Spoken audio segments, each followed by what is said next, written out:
everybody, and welcome to episode 5 of the Good Take podcast. We are live. It's nice and sunny where I am, and it looks nice and sunny where you are. How are you doing in this Wednesday? I don't think we podcasting on a Wednesday. We usually like Friday, Sunday. How are you? It's the middle of the week. How's quarantine? How are you holding up through all the boredom? I'm holding up okay. Yeah, we wanted to do sort of a middle of the week episode because of some stuff coming up this weekend that we wanted to make sure to talk about. I'm doing okay. The putting green has arried. So yeah, I think it's the same one that you have. So we got it. Yeah. Shipped in. Okay. Yeah. No. For those who don't know, Alexander's brother and I were commiserating about like how to stay active for with indoor sports during this time of staying indoors. And so when I mentioned that, he was all big on getting it. Have you made any putts yet, or I don't know? What's your field goal percentage? Ooh, I don't know. I hit like 6 or 7 out of 10 a couple days ago, and I was playing with it in the backyard, and I from off the green I chipped one in. So that was exciting. That's the first time I ever made a chip of any kind. There you go. It was a good start. Yeah. Listen, man. Hopefully, this podcast is as good as your chipping skills. So on today's episode, we are going to get into sports coming back. We're going to talk about the NBA draft because there's some interesting things happening with that. Obviously, you have players like Denny and like players overseas who are starting to play some games again. We're going to preview UFC 251 and the 3 title matches title fights that are on the card. I personally cannot wait for Jorge Masvidal to claim what I believe is his. We also have quite the I don't know, Alexander. Do you ever think we would hear the phrase a $500 million extension? That is crazy. I mean, I thought when Albert Pujols got his $250 million contract a few years back, I thought that was where we were going to peak. Exactly. Let alone in such a tight, let alone in this sport with such a tight salary cap. So we have that, and then we're gonna have a fun final segment this time. It's titled Top 5. It's titled Top 5. Yeah. We're not gonna say what it is. I'm like fumbling over my words, but damn.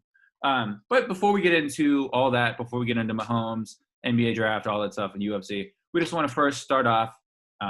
We did want to address the comments made by Sean Jackson, Steven Jackson, in the last day, 2 days, 3 days. We don't want to get too political here. We know that's not why people listen to us or listen to sports podcasts, but we do just want to say that we condemn all forms of hatred, racism, bigotry, all that stuff, whether it's on Jews, Black people, what have you. Now, just as some context, we are both Jewish, and so we probably feel a little more comfortable talking about this. The reason why we didn't address the Black Lives Matter thing right away is because we weren't, at least on this podcast, because I don't know if we felt as comfortable, but that's why we had someone like Wally Johnson on to ask him about it. Any kind of hatred is not something that we condone, and we vehemently denounce all of it, no matter who it's directed towards. So. Yeah, I mean, absolutely. And the sort of the struggles and the plight of one issue should never detract from the struggles and the plight of any other issue. And we want to just make sure that no matter who's saying it, that it's addressed in the proper way and talked about and acknowledged for what it is, if that makes sense. Absolutely. And so for everyone out there, love all and treat others the way you want to be treated, right? The golden rule. I think so. With that, we can get into some sports. That's what we're here for. Okay. So in the last few days, there's been quite a lot of noise about sports coming back. Just this afternoon, the Ivy League just canceled its fall league sports. You have, players like Mike Trout. I mean, look, when the best player in your sport, speaks, like, you're going to listen, whether that's Steph, even though everyone says it's LeBron, or, it's true. Or whoever, it can be even someone like, like a Sidney Crosby, whoever. Yep. There's someone, if a player of that stature speaks, like, you're going to listen. And so Mike Trout expressed some skepticism. Oh boy, expressed some skepticism, as did Buster Posey and many others. So Alexander, what are your thoughts about how, say, over or under a week and a half before the baseball season gets canceled again? What do you think? I would say over, but not by a lot. I mean, it's not just them. It goes across these sports leagues. I think you see just so many issues that everyone's kind of just going ahead without really thinking about it. one thing I will say here, I'm gonna this is my pop culture nerdiness coming through here. In the like sort of the context of sports coming back, a lot of people have been invoking that line from Jurassic Park. You thought so much about whether or not you could that you didn't stop to think about whether or not you should. You know what I'm talking about? I do recall. Yeah. So that line has been invoked, but I think actually the better explanation for what's going on here comes from It's Always Sunny in Philadelphia, great TV show. Okay. And I wrote it down. I want to read it to you now. What I think it is. We immediately escalate everything to a 10. Somebody comes in with some preposterous plan or idea, then all of a sudden everyone's on the gas, nobody's on the brakes, nobody's thinking, everyone's just talking over each other with one idiotic idea after another, until finally we find ourselves in a situation where we've broken into somebody's house and the homeowner is home. Obviously that last sentence just kind of relates to what was going on in that episode, but I think if you just take that last sentence and change it to something about a coronavirus outbreak at a hotel in Orlando, like you're not too far off from what's happening. This just seems to be a situation where everybody is just going ahead and with not really thinking about what might happen. And I feel like we're just headed into a situation where someone in one of the leagues or multiple leagues is going to test positive, and we're just going to see the whole operation blow up. Yeah, so I know what I've heard from Adam Silver, reportedly, is that they do a plan in place in case like a few guys test positive. I think once it becomes in mass, when so many people test positive, and then they like don't have any idea about where to track where the virus came from, because then if you don't know where it came from, you can't stop it. Then once that happens and it gets out of hand, they'll be done. I think if they just get one or two or a few, I think they'll be fine. Baseball, man, there's no bubble, so they're going to go home and interact with people. I mean, again, they're not all just going to stay at home. Like it's much harder to track versus with the NBA, you have everyone in one, or hopefully, I guess the NBA is using a wishful thinking to have everyone in the same bubble. Baseball doesn't have that luxury, and neither does hockey's going to have it kind of. So it's not. I don't know. It's what basketball is doing is much more feasible than baseball. Mm-hmm. And also going off that with hockey, I do think I have more hope for hockey than some of the other ones because they're doing it in Canada. They're having the hub cities of Toronto and Edmonton, and Canada's handled the virus and brought it down more successfully than the U.S. So when you factor that in, I think it's safer to play up there and have something up there. But even then, I think there's risk of just sort of a couple positive tests, and then that leads to an outbreak within the league, and that throws everything off. But having a hub city, I don't know. It's especially having 24 teams for that long. It's really. I mean, gosh. I mean, I don't know. I think the NBA did it the best. Like from all the epidemiologists and experts. Because listen, I didn't get better than a C- in any science class I ever took in high school, so I'm not the expert on this. Right. But from every epidemiologist and whatever ologist you want to listen to, they've said that the NBA has done the best that they can. They're literally making lemonade. They're making lemonade out of lemons. This is the most that they can do. I mean, they even have. I saw a YouTube clip this morning. Malika Andrews, ESPN reporter, was being interviewed on Good Morning America, and she held up her hand. She was like, "Yeah, like they have, this like wristband and this thing on our finger that's like it'll light up blue if I have a good temperature, and green if we might be sick, and then they'll take a look at us." And every time we walk into an arena, facility, practice game, whatever, it's going to be, it's going to light up, or it's going to be, somehow it's going to test you. And then once you get it, like you put it in some app, or like you connect it to some app.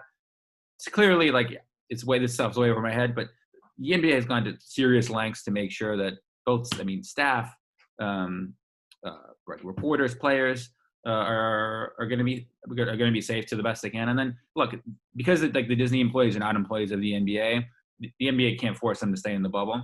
But even then, making them socially distanced, I think the NBA is going to go off with very few hitches. I won't say without a hitch, but I think they'll go off pretty smoothly. So, all right. Do you have any more thoughts on this, or should we? Go ahead. I just have a couple of things. Sure. Number one is sort of going off what you say about epidemiologists and all that stuff. Dr. Fauci was like the leader on all this stuff. He's come out and he said he likes the NBA plan. So that's just another thing to consider. But it's not just the NBA. The NHL, the MLB, the MLS tournament, which is just about to start up, the WNBA. Mhm. NWSL. All these leagues that are starting up, I think still have risks. Things are going to blow up, even in the NBA. Even with all the stuff you said, there is still a chance it can go wrong. I mean, we know so little about this virus, and we're doing the best we can, but sports wise, but it's still not a guarantee. And look, I want sports to come back as badly as anybody. I mean, I really hope that these plans work perfectly. I mean, I don't want them to fail at all. I mean, if I'm rooting for them to succeed, and if they work and the whole thing goes off perfectly, I will be watching and rooting like a fan and an analyst, and hopefully it's all good. But I just think there's just so much health risk involved. I think you have to consider, is it going to get shut it down at some point? Should we just prepare for 2021? Yeah, and again, I hear you, and it's still, we can't ignore the fact that the money plays, and especially like we've talked about on previous episodes, which everyone should go listen to and check out, by the way. But we have talked about, the potential for the CBA just to get ripped up in the NBA if the season gets canceled, and how much leverage and how much money that might end up costing the players. And again, there's obviously the whole social unrest thing, and how to keep that critical movement going throughout all of this. So again, the world is a messy place, man. There's just so much crap going on right now, as we've mentioned so far on this episode. So there's so much going on. Me personally, I don't know. I think some semblance of normalcy, it's just going to be good for everyone's, I don't know, just for everyone's soul. And look, to me, I don't know, doing it as safe as you can. It's not going to be perfect. I think what the NBA is doing is, my mom always has this saying. She's like, Zevan, I want you to do the best that you can, even when she knows going to like do crappy on some like science test. I think the NBA is doing the best they can, and I don't think there's any major pitfalls that could cause dangerous harm. So. Mm-hmm. Yeah, I mean the thing that gives me kind of the most hope about that is the thing you mentioned about like the rings and all the sort of stuff that actively kind of alerts. They should be able to catch it exactly quickly. Yeah, but that's not even like massive testing. That's just sort of more, that goes to contact tracing. So it's contact tracing, but it also should hopefully help them catch it earlier on. Mm-hmm. I mean, if you get a daily like finger check, I mean, by the way, how much stuff do you have to pack? If you're like a reporter, how much like are you packing for like a 3-month stay in like Disney World? Like, I know. That's so crazy. No, I would love to talk to somebody who's down there and try to. So I believe, what, we'll try, and if people want to, spread our podcast around, like, please do. I believe there was 10 reporters who got there. I think reporters applied, and there was 10. I think the NBA gave 10 spots, is what I was reading. We'll try, and that'll be really fun. I mean, I'm sure they'll have a lot of downtime. So I would love to, see what it's like. I mean, I don't know. I mean, they can't go on rides. Like, they're literally, I mean, I guess they have pools. I'm sure they'll have buffets, but it's pretty much, it's pretty much just staying in the complex. So it's kind of just like a summer camp. You're on the property, and that's it. Yeah. Okay. Moving on from that, sticking with basketball though, the NBA draft there's now a date for it. It is on October 17th. Yes. 21st. Okay. 25th. Okay. Between October 15th and October 31st. The second half of October. See, this is what happens when I don't write these things down. Okay. Obviously, the lottery is actually coming up soon in like 6 weeks on August 25th. And like we mentioned earlier, you have players like Avdia, Leandro Balmara, who are starting to come back and play their international games. So we're not going to do a mock draft because, again, the lottery order isn't set, but we are going to discuss players we like, don't like, overrated, underrated, all that type of stuff, and where we think some of the best fits are for the top players. So, Alexander, why don't you take it away first? Well, I think we have to start by saying there's no standout player in this draft. Everyone has huge red flags or massive bust potential or fairly low ceiling. There's no Zion Williamson. There is no clear top guy. This is the guy who's getting picked first no matter what. It's not that kind of situation this year. My personal favorite player in the draft is Deni Avdia. But like I'm even nice because I think he's very, very dependable, pretty consistent. But I'm not like over the moon on him either. I think he's got he's a high floor, low ceiling kind of guy. Like he's not super likely to bust, but he's not also one of the less likely to become to turn into a superstar out of this draft. So that's kind of my initial take on sort of the top, and everybody else. I think LaMelo Ball has a high ceiling and a low floor. Have you seen LaMelo's shooting percentages? I mean, holy crap!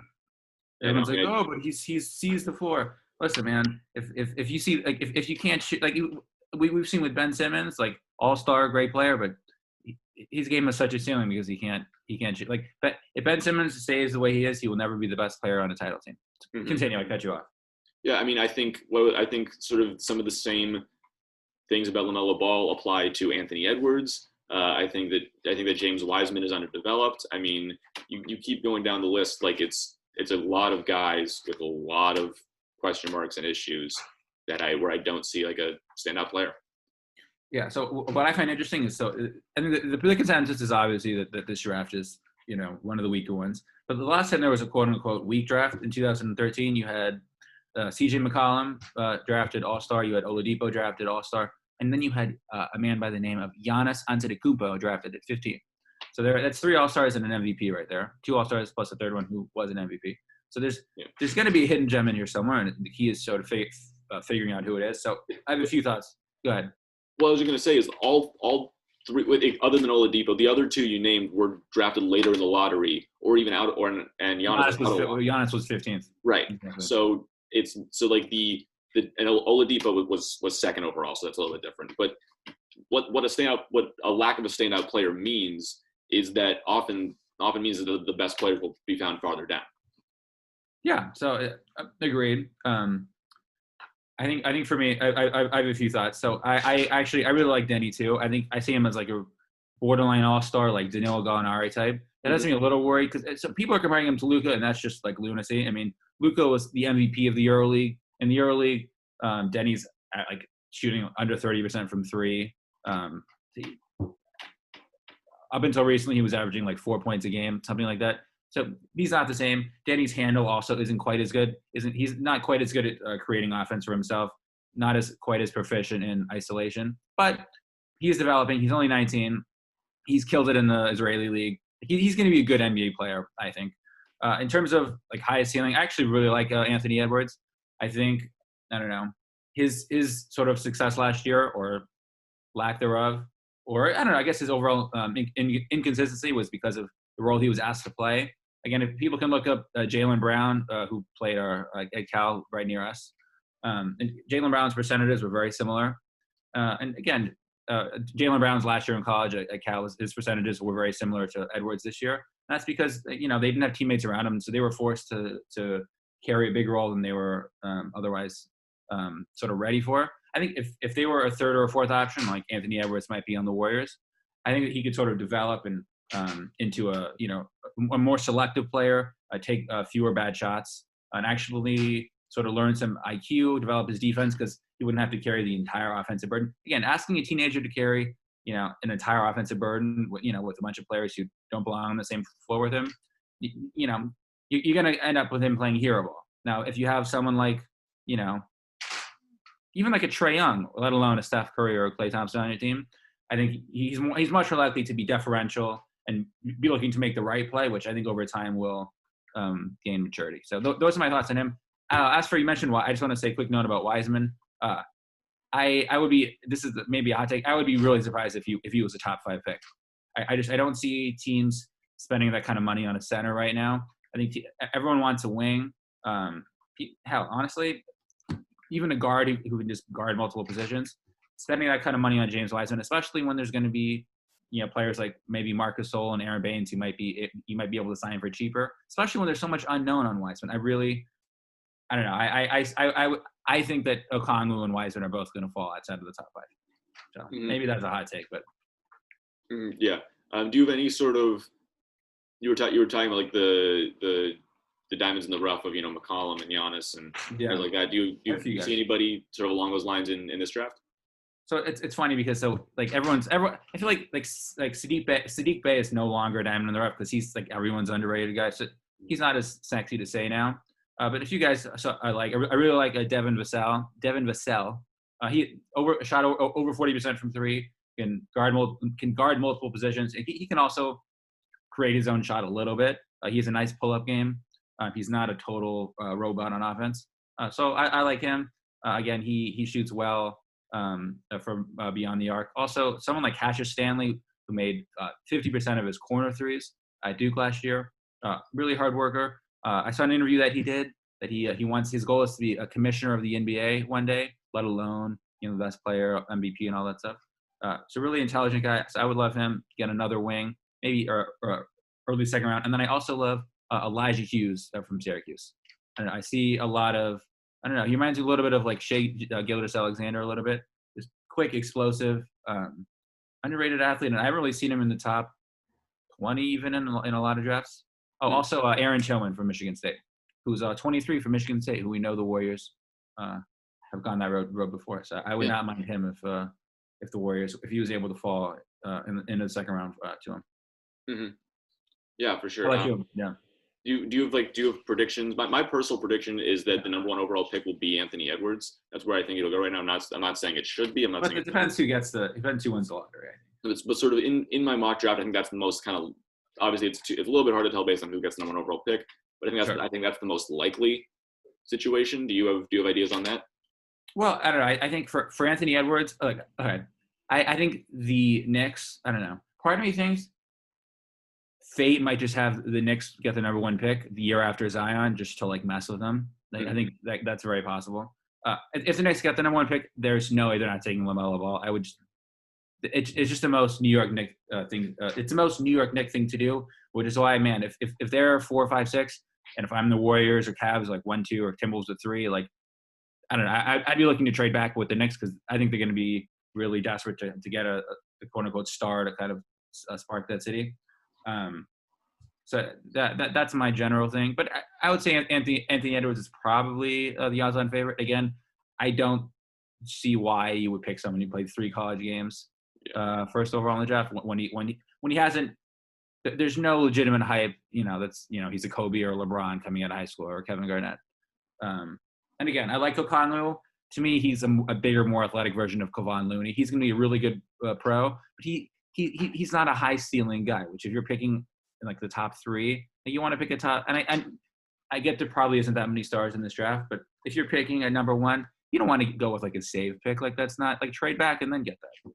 So again, there's also, I don't know, there's going to be centers again who are going to be better than Okongwu for the next 3 years, 5 years, who you can pick up for cheaper than you would if you drafted him first. Mm-hmm. And that was two long tangents, but anyways, go ahead. Yeah, no, I was agreeing with you. You have centers. I think if you're teams that are trying to win, it's hard to draft and develop centers, especially when they're still an important part of the game, becoming less an important part of the game in these days where it's more about wings and perimeter players who can guard multiple positions and shoot and drive and all these sorts of things so the stuff that centers don't really offer you. It makes it harder to get that argument to spend big money on them. Agreed. And I mean, especially, I don't know that James Wiseman is going to be like Clint Capella, but there's no evidence that he's going to be Chris Bosh either, although some have made that comparison. And again, even if he's not able to shoot for 2 or 3 years, like, I'm sorry, that's especially if I'm a team like the Warriors, like, man, if you can't shoot in this league, you're going to hold your team's offense back. You just are. You have to be able to pose some threat, keep the opposing defense at least somewhat honest. Mm-hmm. So, all right. Yeah. And any underrated guys for you? There should be. Let me think about that. Cole Anthony from North Carolina. Okay. I think could be a player. The guy from Memphis, Precious. Achua. Yes, exactly. Thank you for helping me out with that. I think he reminds me of Kenneth Faried. Mm-hmm. Yeah, I think he could fall a little bit, but also become a really good impact player. And then obviously you said Sadiq Bey and how he's kind of rising up, and I sort of agree with your analysis on that. And then someone who's a little bit higher up on draft board that doesn't get talked about as much, but someone I really like, Isaac Okoro from Auburn. I think might go like 7th or 8th or something, but I think the potential has like a very an NBA ready game. I don't know. I wouldn't bet again. Like I don't know. There's a small chance I think that he could end up being the best player in the draft. Hmm. No doubt. Yeah, for sure. Especially, like, his defense. His jumper looks good, even though it's not. His percentages suck so far. But like, he's also a really good cutter, which again fits well in the Warriors offense. And he doesn't need the ball to succeed. He doesn't need the ball to at least be productive on offense. Yeah.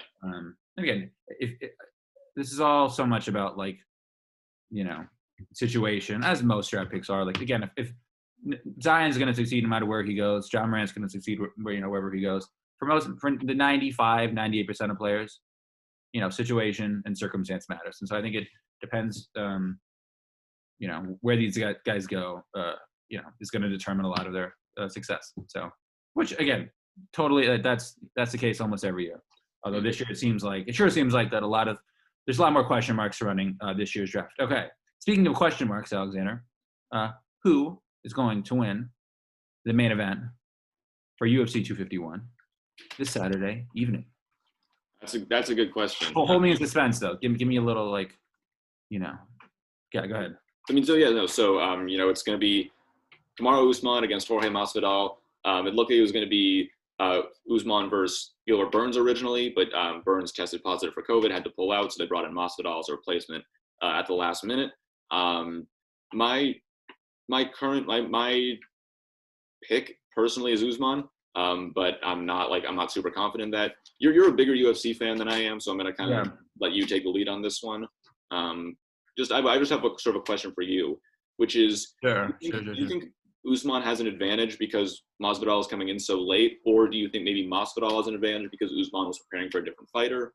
What do you sort of make of? Yeah, so what's interesting is the Gilbert fight didn't get announced until I think 3 or 4 weeks ago, so I think Masvidal was training. And then according to Dustin Poirier, who's one of his training partners, apparently he was still training just in case this happened.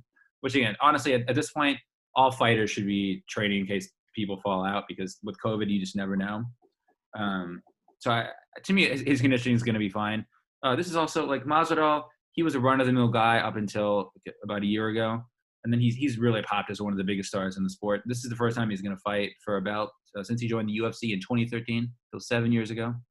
I really like him. I believe his last 4 fights he's been a 2-1 underdog, and he's won all of them. Maybe his last 3.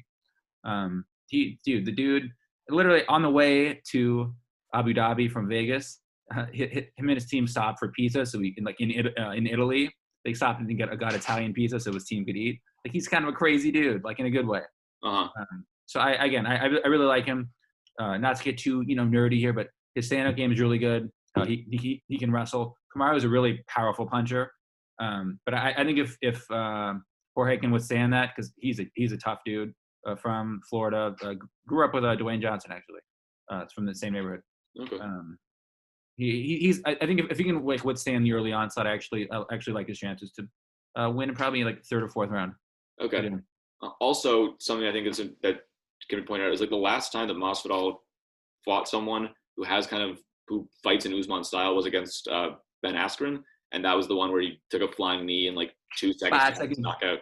And it wasn't even really, I've seen that fight. It wasn't even really 5 seconds. It was more like 2 or 3. And like 5 was just when the ref called it, because like Askren was out the moment that knee hit his head. So. Oh, yeah.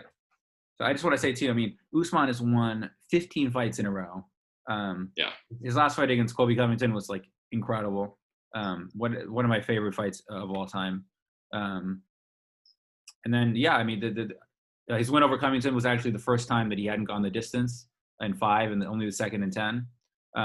So we'll see. I mean, Usman has a lot of stamina too. I think one thing that's guaranteed for sure is that it's not, this is not going to be like a Ronda Rousey 10-second. Like, this is going to be a hell of a show. And then, not to mention, I mean, we don't want to leave out, Peter Yan versus Jose Aldo to get for the belt that Henry Cejudo, for the 135-pound belt that Henry Cejudo vacated. That's going to be an incredible fight. Both those guys are super quick and really skilled.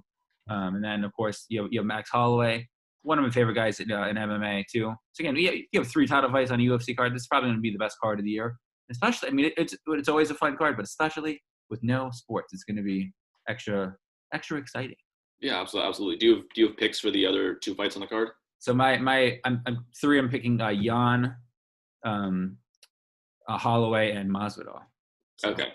Don't hold me to them. Okay. So we'll see. How about you? I think I'm going Holloway. I'm going Aldo, and I'm going Usman. Those are my picks. Yeah.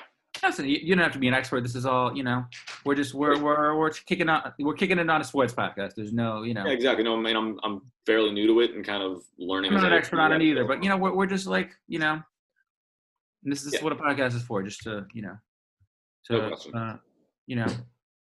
play around and have fun. And speaking around of playing around and having fun, Patrick Mahomes does that quite effortlessly. Now he's got a lot of money to play around with. So exactly, there you go.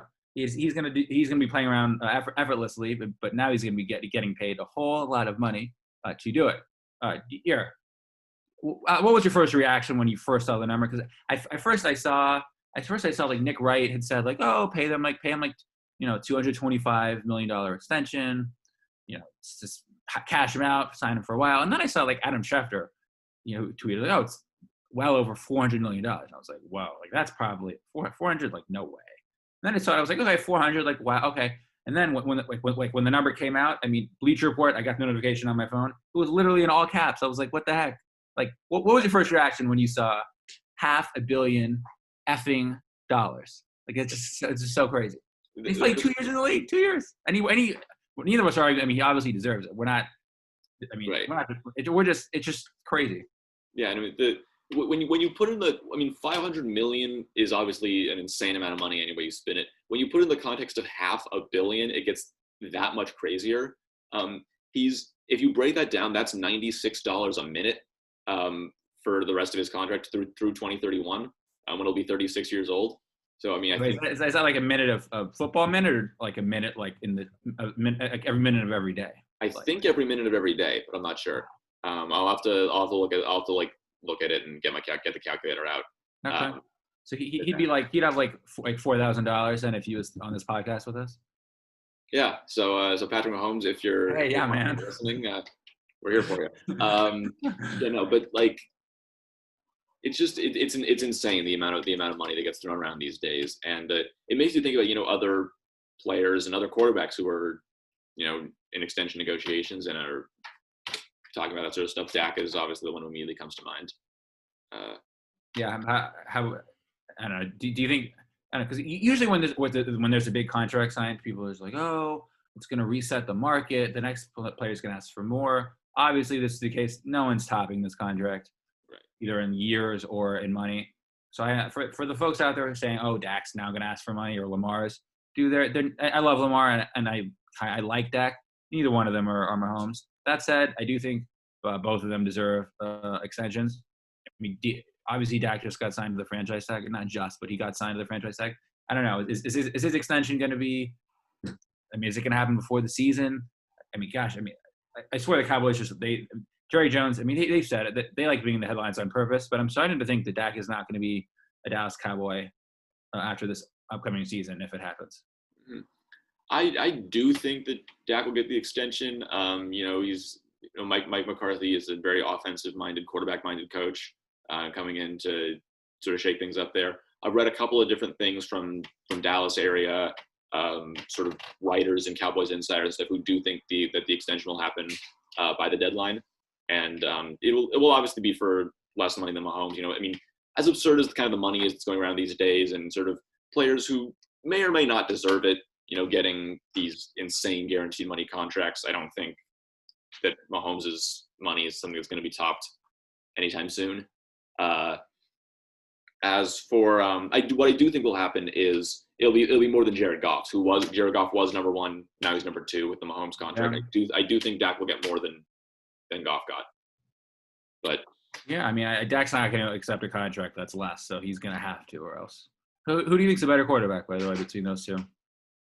Between Dak and Jared Goff? Yeah. Probably Dak. Okay, interesting. What do you think?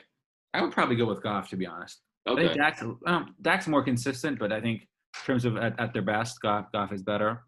Mm-hmm. We'll see. I mean, Goff's also had a great supporting cast, as has Dak, and Dak's going to have a better supporting cast this year.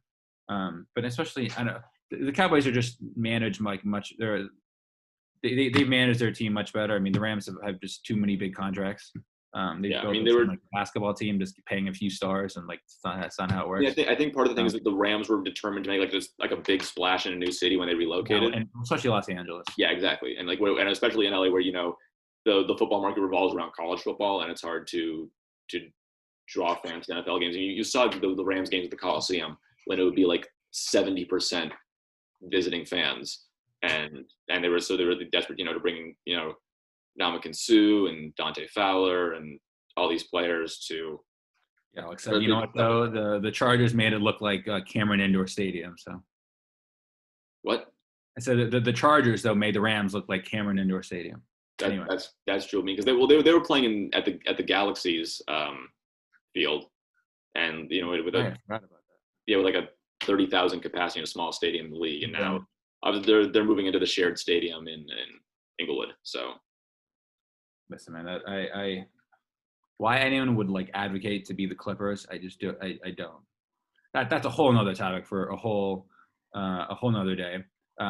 So yeah, we mentioned Dak. We talked about Goff a little bit, Mahomes. What about Lamar? What's his contract situation going to be like? I feel like he's gonna get a little bit of the treatment that Steph got after his 2016 season. Everyone's gonna be like, oh, he's so underrated, but then no one's gonna take him seriously as a top player again because he had a bad postseason or a bad postseason game. I don't know how much money is he gonna get signed to? It's gonna be a fascinating case because we still don't even know if his career is gonna have longevity attached to it. Yeah, right. I mean, and he's still young, and it looks like the Ravens are still going to be really good next year. And he's got plenty more chances to figure it all out. How old is he? I mean, he's younger than Mahomes, right? Well, so he's been in the league 2 years also. Okay. Actually, Mahomes has been in the league 3 years, but he's played for 2. Lamar drafted, sat behind Flacco for half a year, played half a year, the second half of the year, and then this was his first full season. Yeah, so with the point being that he's still very young. He's still got a lot of opportunities to make his impact and become like a really top level player and become not just a great regular season player but also a winner. And I do think that I do think that will sort of develop over time. That he'll start winning games in the postseason, and that I do think he'll be a Raven for a while. Nice. Yeah, I'm honestly fascinated to see. I mean, I'm sure no one's going to top Mahomes' contract, but I do think it might drag like the Overton window a little bit. Again, there's going to be a lot of like interesting negotiations. How many? Gosh, let's say over or under. Before we move on to our last segment, over or under 1.5 Super Bowls that the Chiefs are going to win during Mahomes' contract. And remember, it's actually a 12-year contract because they extended it. They put on 10 years to the 2 he has remaining. So the 12 years, over or under 1.5 Super Bowls. Actually, over or under 2.5 Super Bowls. Let's check. When you said 1.5, that was going to be a much easier call. Now that you've bumped up the number. I realized midway through my sentence, I was like, let's make it tougher. Mm-hmm. You mean so 2.5 more is the 1.5 over under? Yeah, over under. I'd say over. I go probably 3. I think the Chiefs are going to be. They committed all this money. They have to keep him happy, and so they're going to constantly surround him with good receivers, good defense. They're going to do everything in their power to. Finish. Sorry, my bad. They're just going to do everything in this power to keep this team a Super Bowl contender every single year, whatever that ends up meaning for salary cap or anything. Now that they committed all this money to Mahomes, they have to treat it that way. Yeah, I mean, I'm fascinated to see having a quarter of your salary cap committed to one guy is going to be really. I mean, no one's ever built a team that way before, but also no one's probably ever had a player as talented as not as great yet, but purely as talented as Mahomes. So it's going to be fascinating. And then once if Andy Reid retires in a few years, or once Tyreek Hill declines because he's not going to be that fast forever. But I'm curious. I would have to go under. I mean, again, people forget how hard a Super Bowl is to win. Again, the Chiefs, according to you, the Chiefs got lucky in the Super Bowl a little bit. They shouldn't have won. And they had to make 3 huge comebacks just to eke out one. I mean, again, I know Mahomes is great. It is really hard just to win one. I think winning 3 is a little bit too much to ask, even over 12 years. And again, Dan Marino made the Super Bowl in the second year and never made it back. So you never know. Yeah, it's just like the OKC Thunder in the 2012 Finals. You never know if or when a team's going to come back. And we sort of take it for granted that the Chiefs will. But again, as we saw with Mahomes' knee injury, things can change fast. So football. I'm like I almost always. I usually sort of venture away from promises and guarantees. Mm-hmm. Okay, for our final segment on this Wednesday afternoon, we are going to do what we like to call top fives.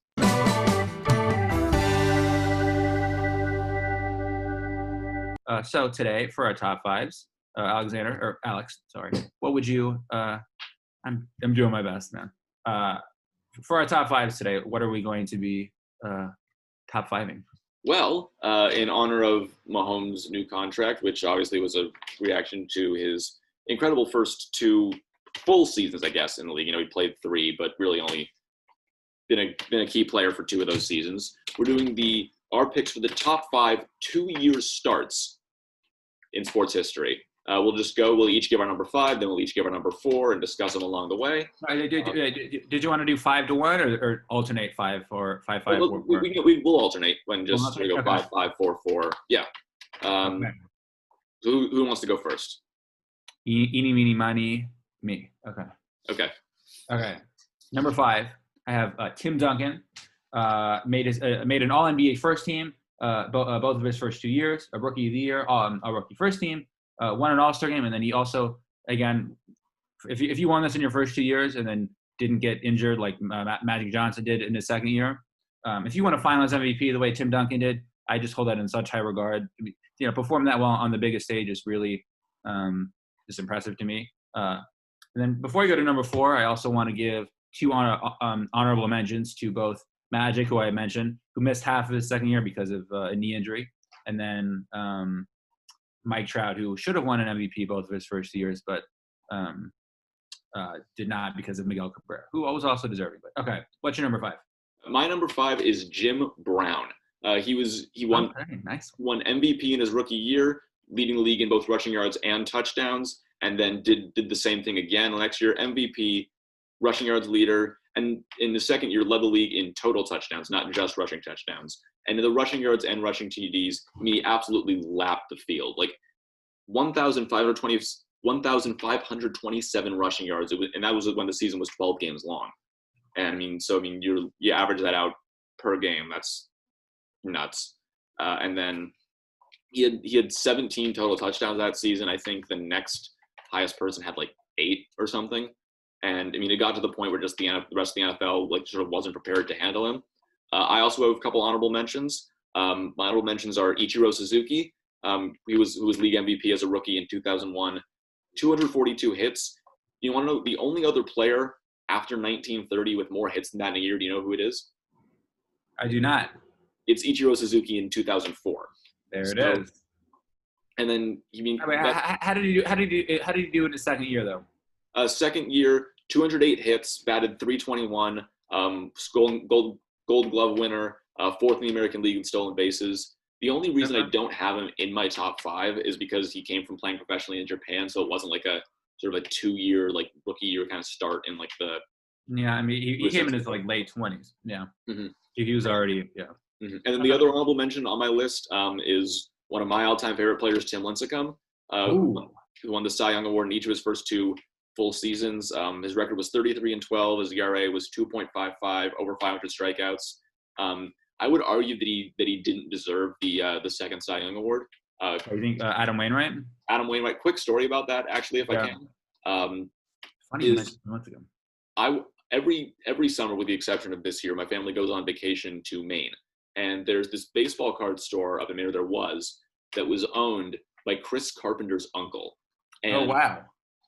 And the year after Lincecum won the second Cy Young, when we were up there, we visited the store, and Chris Carpenter's uncle told us that Tim Lincecum had texted both Chris Carpenter and Adam Wainwright saying, "You guys deserve that more than I did."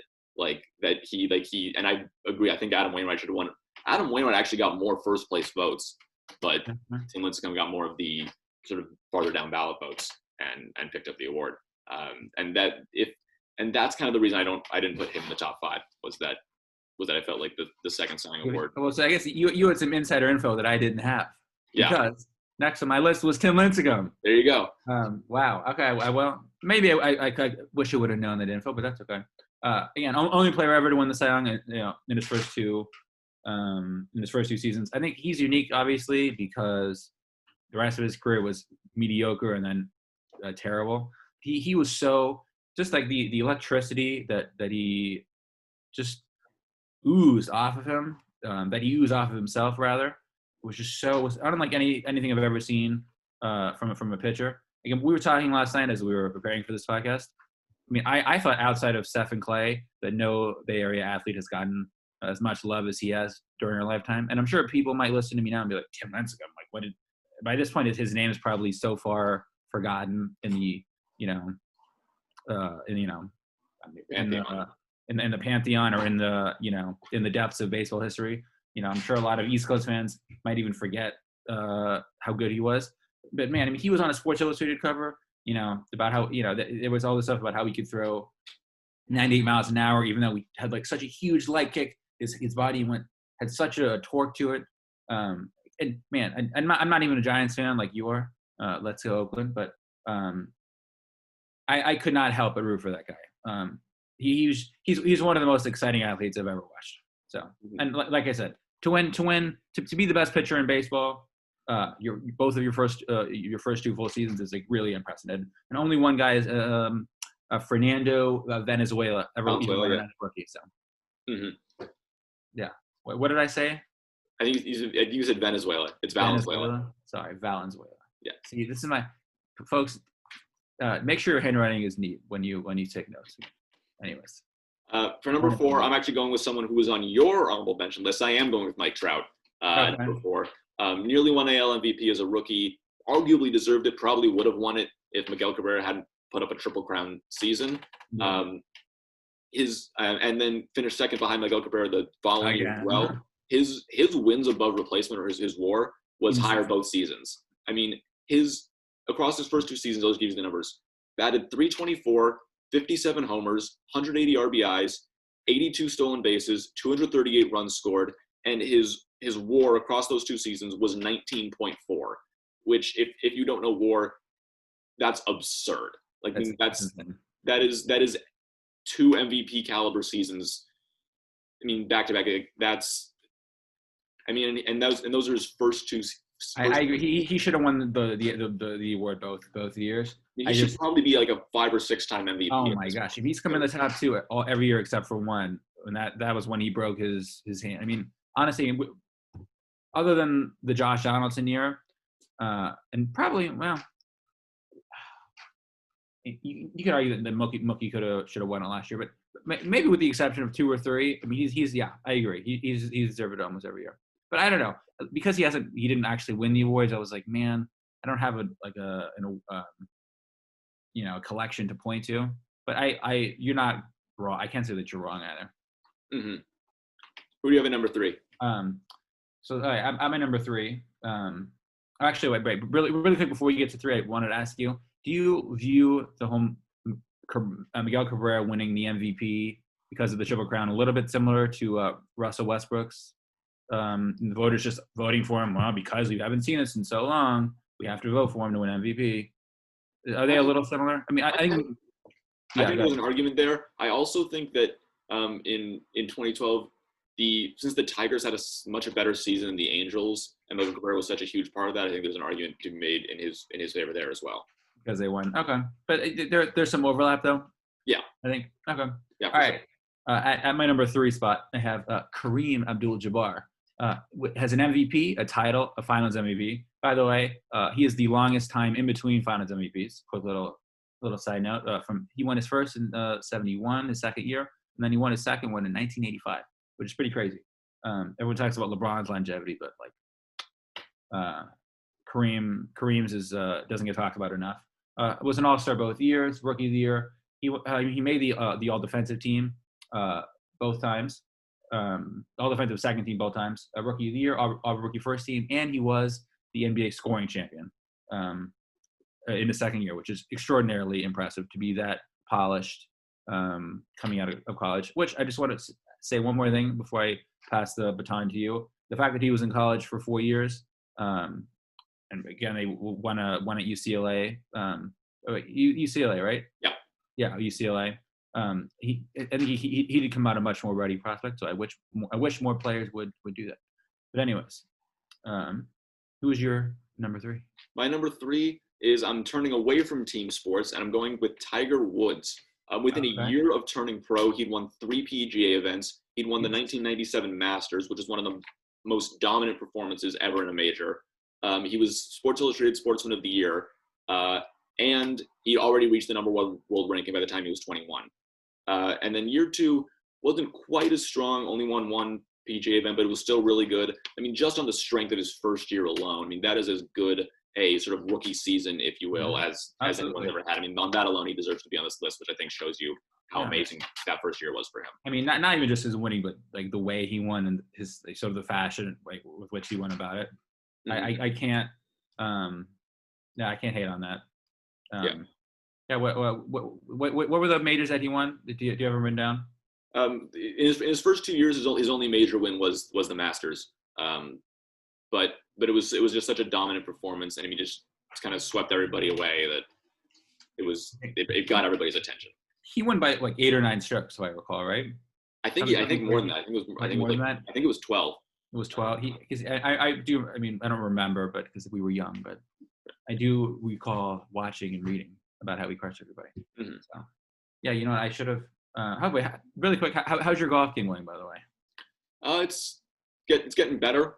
Yeah. I'm still not all the way there yet, but just sort of little bits and pieces here and there. Still super inconsistent. Same, man. We'll talk about it more in depth. Yeah, okay. For sure. Okay, number 2. Let's do it. Okay, my number 2 is Will Chamberlain. Purely, again, everyone, you know, when talking into the totality of careers, people like to, you know, take into account winning and, you know, championships, all the type of stuff. But if we're purely looking at this specific time frame in someone's first 2 years, I actually value winning, not less, but I don't grade as harshly if someone doesn't win, because we don't expect you to win in the first 2 years. LeBron never got criticized for not winning in his first 2 years. He didn't really get criticized until 2009, 2010, 2011, which was, you know, 7th, 8th, and 9th year. So we don't really expect guys to win that early on. So I don't hold it against someone if they don't. And if you just, again, I'm not a end-all be-all guy when it comes to stats, but let me just read. I mean, Will's stats, I mean, for his whole career, they're insane, but as a rookie, he averaged 37.6 points per game, 27 rebounds, 2 assists, just incredible. He won the scoring champion. He was the scoring champion and the rebounding champion, both his first year and his second year. He was an All-Star Game MVP, and then his second year, again, by the way, both of his first 2 years, he averaged over 46 minutes a game. So like not load managing, no like taking the second night of a back-to-back off. No disrespect to Kawhi, but like if he load manages after having these last 4 months off, I will roll my eyes up to the ceiling. But Will's second year, 38 points a game, 38.4 points a game, 27.2 rebounds, and like I said, scoring champion and the rebounding champion in each of his first 2 seasons. Again, the 2 first-team All-NBAs both those years. Needless to say, 2 All-Star games. Needless to say, he won an MVP his second year, as well as an All-Star game MVP. So, who is your number 2? Zevan, my friend. We agree on one. Oh my goodness! Will Chamberlain at number 2. Just to smirked when I first started. Okay. Yeah, no, dude, you've already kind of said a lot of it. I'll just sort of add on a little bit. His first season, 5th best single season scoring average, 2nd best single season rebounding average in NBA history. 1 MVP, like you said. And you mentioned the whole not winning thing and how we don't hold against it, and I totally agree with you on that. But he did almost single-handedly take the Bill Russell Celtics to 6 games that year in the second round of the playoffs.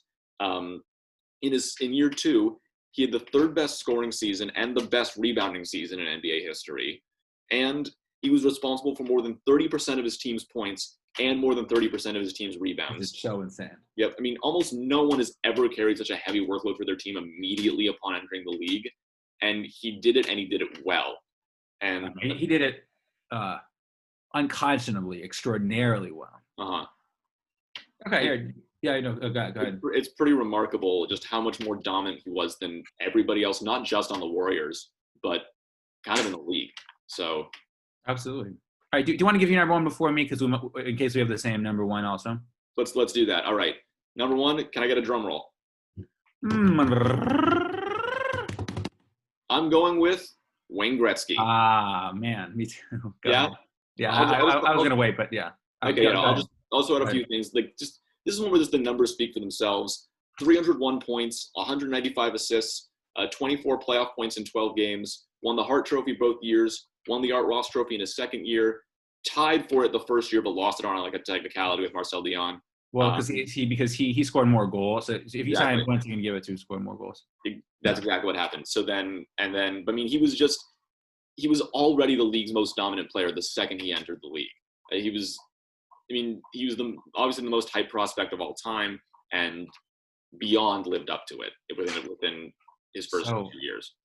He broke the record for most points in league history, which he went on to break in his second year. The thing that I think is most noteworthy, he won the MVP in his first and his second year. So he won 2 MVPs his first 2 years.